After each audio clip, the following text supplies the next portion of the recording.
At eto na nga po, I Life in My Day. Siyempre, good morning, magandang araw sa inyong lahat. At ayun nga po, nandito kami sa Las Bañas, dito na po kami dumaan sa may UP Gate. Papanik po kami ng Aguila Base.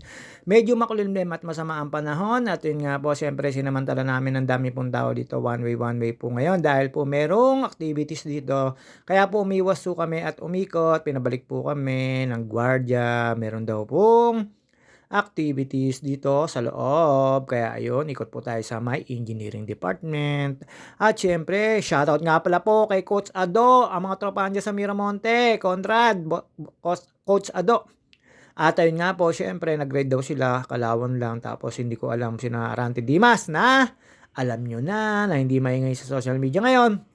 Shoutout sa iyo. At syempre, shoutout nga pala po sa mga nagko-comment sa akin at mga nag-engage at mga nanonood sa akin at mga sumusuporta. Maraming salamat sa inyo. Shoutout sa inyo. Edwin Babaran Abaw Senior, shoutout sa inyo. Salamat Lods, Idol, salamat. Kay Mark Christian Noylan, Mark, shoutout sa iyo. Syempre sa mga lahat ng ating mga ka-engage at kay Rebecca Capasio at kay Kat Otsenta.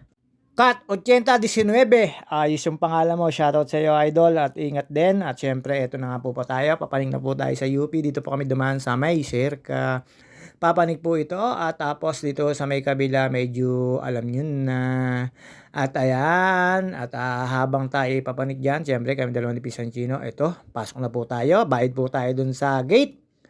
Kahabaan na po ito ng papuntang Aguila Base kaya medyo napakalamig po talaga. Tapos makulimlim nung pababa po kami at pabalik. Medyo maulan na po. At ayan, mahaba po to, 7 to 8 kilometers po ito. Tapos pwede ho kayo mag-walking, pwede ho kayo mag-jogging, pwede ho kayo mag-hiking.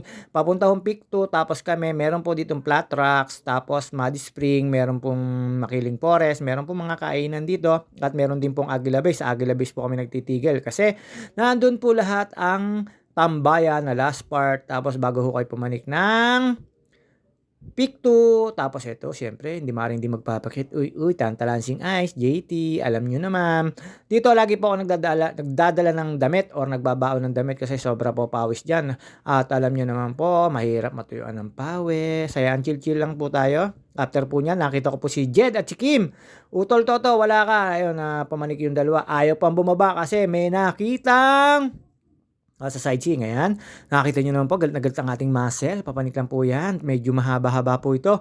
At sa lahat po ng gustong pumunta rito, basta kung may entrance sa baba, 30 ho ata, o basta tapos mag-aantay ho kayo. Mag-aantay, mag-iiwan po kayo ng ID. Kahit po ilang kayo, tapos meron naman po ditong mga guide. Kung papanik ko kayo ng Peak 2, hindi ko kayo pwede pumanik ng Peak 2 na wala akong guide kasi baka mamaya maligaw po kayo. Pero kung Aguila Base po, kahit wala na po kayong guide, tsaka Mud Spring at flat rocks, ayan, pagdating po dyan, kuha agad tayo ng buko at sang Ubiron. Ayan po yung kinakain ko, Ubiron yan. Tapos tambay lang po tayo. Siyempre, mahilig tayo magpa-cute. Pawis na po tayo dyan. Ang dami na po mga nakatambay dyan at ang dami na rin pong pumanik. Di ko lang po alam kung aabutin sila ng ulan. Basta pag-uwi po namin, inabot po kami ng maulan ni Pinsancino.